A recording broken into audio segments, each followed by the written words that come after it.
Hello there. Today I'm going to teach you how to make a bit of glass using the most simple method I know of by heart by watching random YouTube tutorials. Right, so I'm going to start off with nothing. I'm going to press Shift A into mesh, going to create a plane.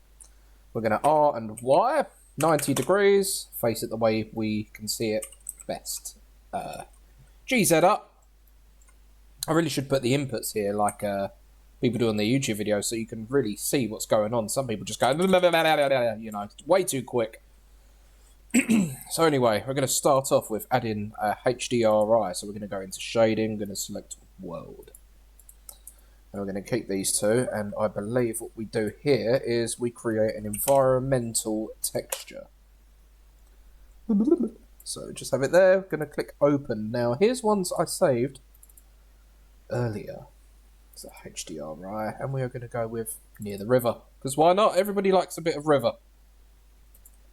And we're going to set it to our HD thingy-majig, and here we go. We have a nice little background. Let's go back to layout. So whatever you do here, all this beautiful scenery will reflect. How do we get it to reflect, you ask? Right, so what we do is we go into material, we're going to click new. And we go to surface and change to glass BSDF. As you can see here, we're almost there. Oh look, a bird's nest. Right there, a couple of them. Right, so what we're going to do here is lower the roughness until it's virtually see-through. As you can see, it's like a mirror. So you can see everything. Absolutely everything so clearly.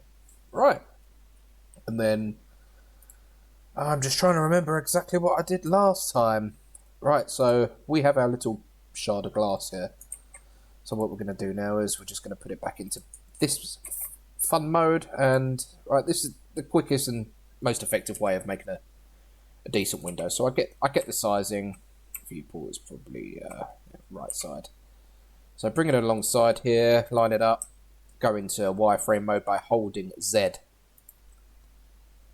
And then I like to line it up with the line here. As you can see, I've done a jolly good job. Z back into solid mode. And then we S and Z, making things bigger. I'm just going to make it just about fit there. Up a tiny bit. Right here. Another useful tip is when you're making things larger or smaller, rotating them. So I'm just going to press S now. I can use the up and down arrow keys to make it bigger or smaller. It gives you a more of an accurate bit of control over sizing, especially if you want to get something absolutely perfect.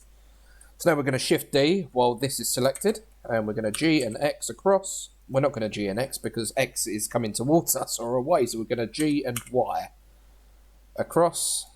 Again, go into wireframe mode. Get that bad boy as central as possible. We're going to Z back to solid, and as you can see here, we have something that looks like a window. Go into rendered view. Oh yeah, look at that. It's well nice, isn't it? Alright. So now we're going to select one of these again, press Shift D to duplicate. R and X, 90 degrees. Now as you can see, it's created a nice cross. I'm going to get the image as central as possible, because even if you're just off a bit and you go and G, move it around, it can go out of place. So going for the right view mode here, and let's get it lined up.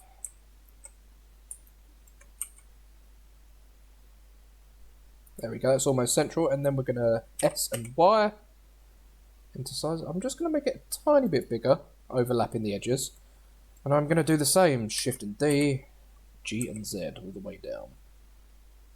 There. So now we go back to solid. Got ourselves some funny shit going on here. So what we do is we select these, look at it from the side view, so you can kind of gauge. We're going to press S and X and bring it down a tiny bit, just so it's within the top and bottom blocks here. So when we move, we're not getting any of that weird stuff going on in the corners, making it strange. Another thing what you can do here is we go into edit mode, tab into edit mode, press 2 on your keyboard and select this line here. And then if you control B and then move your mouse, you can either make it a sliding edge or use your mouse wheel up and down to do this. Make it nice and smooth and soft. There, obviously the more you put in, so let's just redo that. The more you put in, the smoother it gets. So let's do hundreds. Go back into object mode, look at that. Smooth as a baby's bum. Let's do that with the next one. Select, tab into edit mode, 2 on the keyboard in case you haven't already. And when you control on B, the second time, it's already done it. So you just have to gauge the sizing. So I'm just doing a tutorial here, so it really doesn't matter. Same with these two, but I'm going to hold shift and select both of these. So let me do that again. I've selected one, holding shift, select the other one, tab back into edit mode, 2 on the keyboard, click this one, hold shift, click the next one. So you both have them selected, and we're going to press Ctrl and B again, slide that mouse up a tiny bit, and here, some nice soft edges right there. And what you can do is, go back into materials mode, select new, and then we can click base color, image texture. And then it opens up this new option here. So we're going to click open. Navigate to our folders, and let's see, we've got a choice here. We've got table wood, withered planks, or... And one of these, I did save a nice wood effect somewhere. Now, can we find it? Bear with. I have a memory like a Sith. Or a goldfish. Oh, there we go. Fine grained wood. So we're going to get the JPEG. I think it's this one. Yes. See, look at that fine piece of wood. And now we're going to rename that to wood, just to make life easier. So now we can click on this one. As you can see, there's nothing there. So we press browse material to be linked, and we can find wood. More wood.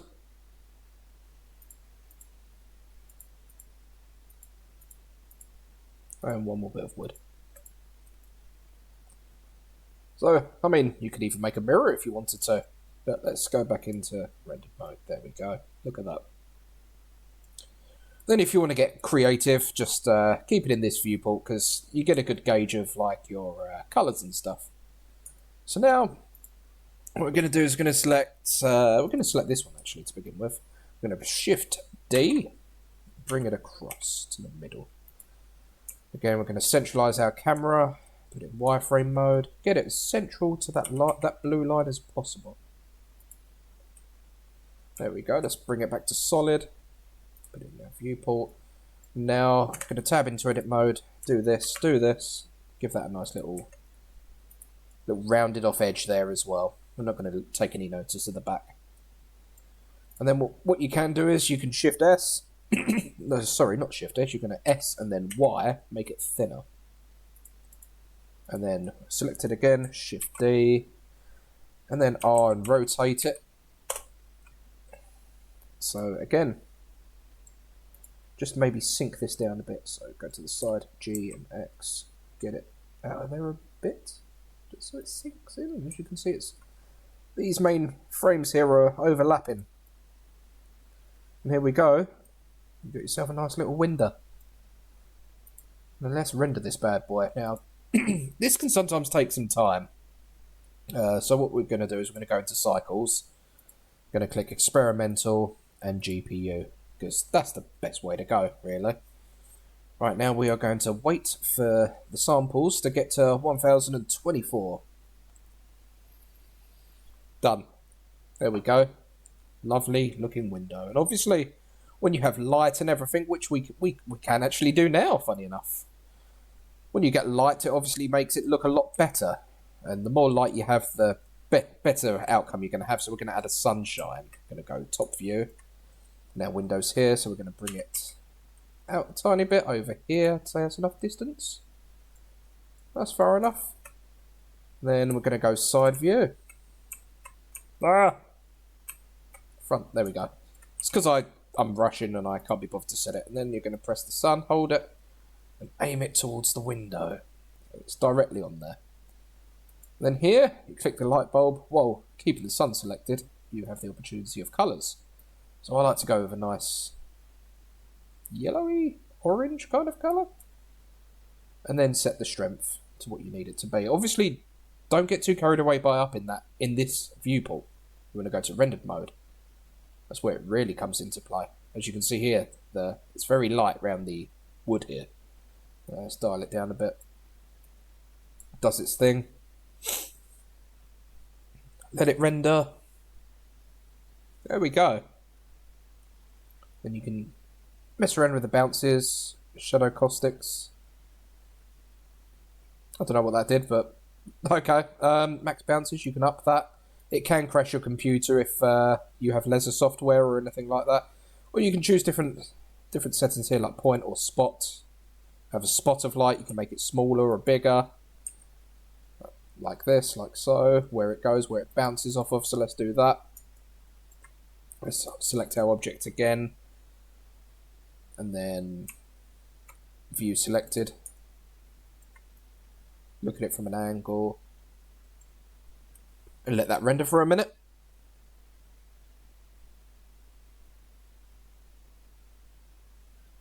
There we go, rendering done. How nice does that look? Obviously from the other side.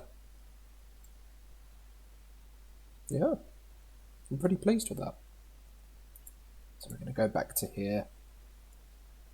Now, what you can do is, I like this little trick. Now, bear with me if I can remember this, it's been a while. We're going to select an object here, tab into edit mode, and then we're going to press A, which it selects everything basically. And then we're going to right click and subdivide a few times. The more subdivisions you have, the more you can do with it. And obviously bear in mind, the more you subdivide something, the more powerful of a computer you're going to require. So obviously if I subdivide one more time, things are going to go a bit like, I mean, I've not got a bad computer, but sometimes computer does indeed say no. So I'm going to tab back into object mode and click sculpting. Sculpting's fab. Right. Now, you have different brushes here. I believe I'm just going to stick with the draw brush. And if you do this up and down, you can create like a effect. So this effect kind of, I think it digs into the wood. And obviously let's retract that. Let's select radius.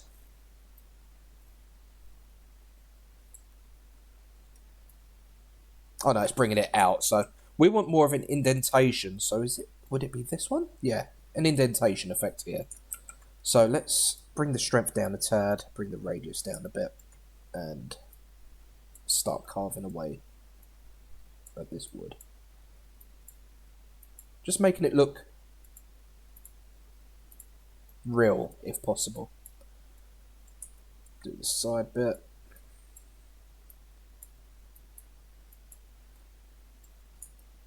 Because, watch this for a minute. I'm going to go back on layout. There we go. How much better does that look compared to like a nice crisp clean bit of wood that's never seen any action or anything? Obviously that's a bit intense here. So let me give you another example with this one selected. I'm going to go back into sculpting. Bring the camera around and let's lower things. Let's lower the strength. Wait, is it even doing it? Haha! Select all. There we go. Again, I'm making mistakes in my own tutorial. So, what did I forget to do? I forgot to do this. Tab into edit mode and subdivide. As you can see, because I didn't subdivide, I can use this to my advantage here. Because I didn't subdivide, nothing happened. Whereas if I subdivide a couple more times, you can see there's tiny little squares here going on. Let's do more squares and we'll have a better outcome than the other side. Now, your computer might crash, or it might just think, oh, hang on, give me a second in my old age. Go back into sculpting and yeah, there we go. We have more fluent lines here. Obviously, just quick dash. Go into the edge there. It's just a matter of adding little dimples and stuff. Making it look like wood, making it look like, you know, it's been cut from a tree and planed down.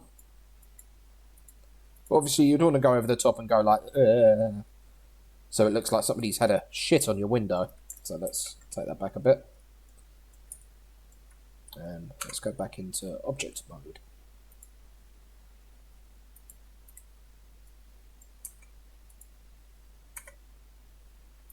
Sometimes it's slow when you've got a lot of subdivisions going. Right, see? So here, obviously this side's a bit more realistic, I'd say. And I forgot to make that edge nice. How dare I? I'm not going to be able to select that now. Oh well. But yeah, so let's go back into rendered mode. Let that render for a minute.